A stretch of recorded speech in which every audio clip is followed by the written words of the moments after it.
This is Valley News Live at 10. Good evening, everyone. We have an update on a story we first broke to you this morning. Tonight, a Horace man is behind bars after Fargo police say he barricaded himself inside a vehicle with a gun. 29-year-old Joshua Hollanderson was arrested for terrorizing, preventing arrest, refusal to halt, and fleeing in a motor vehicle, which is a Class C felony. Valley News Team's Callie Hubbard breaks down the events that led to today's standoff. Courtney, a scary situation to wake up to this morning, and the same goes for the events leading up to the standoff. Police say just before 4 a.m., a patrol officer was driving in the 2800 block of 13th Avenue South. They noticed there was a vehicle closely tailgating behind. The officer pulling into a parking lot in the 1300 block of Page Drive to see if Hollanderson needed help. Hollanderson aggressively got out of his vehicle and went up to the squad car, telling the officer he would get a gun from his vehicle and come back. The officer calling for help, chasing the suspect after he took off to the 2700 block of Villa Drive. Hollanderson ignoring police commands as he sat in the driveway. The officer heard a gunshot from inside the vehicle. The suspect then tried to cover up the windows with cardboard. More officers got there and set up a large perimeter. Authorities using a device on tracks to lift the vehicle off the ground to stop him from trying to take off again. Authorities popping the trunk when the suspect's hands popped out. He was taken into custody without incident just after 8 this morning. Court records show in 2016, Hollanderson was charged with resisting a police officer and charged 3 times for speeding. Courtney. All right, thanks, Callie.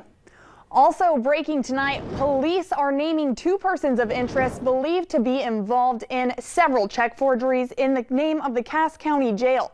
Police are seeking information about 37-year-old Amy Murray. Murray is 5'7" and 150 pounds. They're also seeking information about 28-year-old Dominique Sinmadic. She is 5'2" and 170 pounds. Their photos are on your screen now. If you have any information about these 2, call the Fargo Police. Let's get a quick check of your forecast now with Summer. Hi, Summer.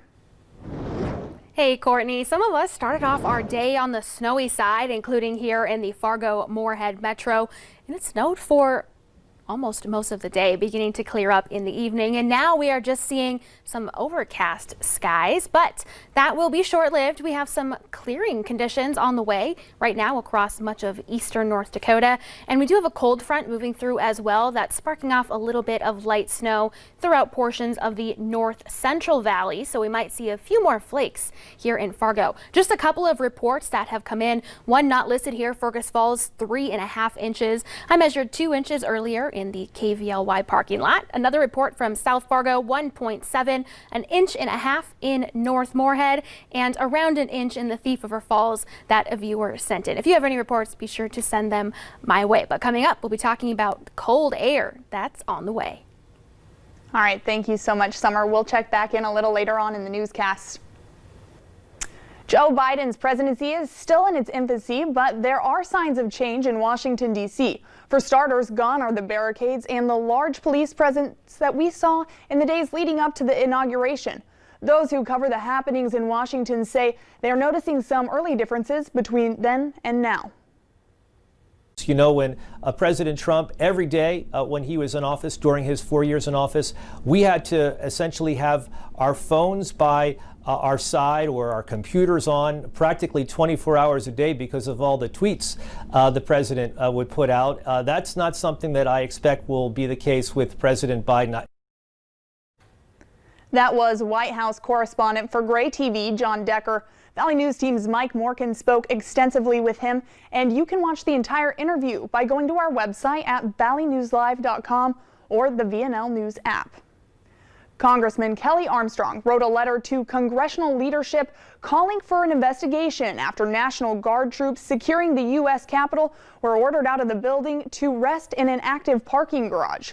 In his letter, Armstrong says he was appalled by the decision, saying guardsmen unnecessarily faced conditions that included cold temperatures, no internet service, limited restroom access, and closed space with vehicles driving through the facility and cramped quarters during a pandemic.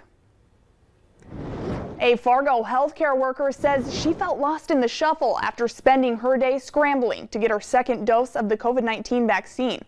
As a PRN for a local nursing home, she was given her first shot of the Pfizer vaccine. 21 days later, she came to work for her second dose and got turned away. The facility says she was no longer employed with them, and because of this, she'd need to go elsewhere. We investigated after she called our whistleblower hotline. Sanford doctors say this is something they're seeing a lot of. Working on, okay, if we get documentation, trying to accommodate those with our allocated second doses. Griffin says they are working with local health departments. Fargo-Cass Public Health told us they are working to develop a process to assist individuals in this situation, but would not grant us an interview until it was fully developed. 3 former grand jurors involved in the Breonna Taylor case want Kentucky's Attorney General impeached. Their petition alleges Daniel Cameron misrepresented their findings in the indictments against Louisville police officials involved in Taylor's death. None of those officers were charged. A lawyer representing the former jurors says Cameron missued them.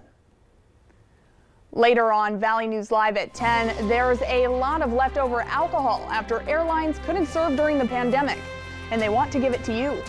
And it's going to be a cold night. Temperatures in the 20s now, but falling into the single digits by morning, and even colder in the northern Red River Valley. Temperatures falling below 0, but I'll be talking about wind chill coming up after the break.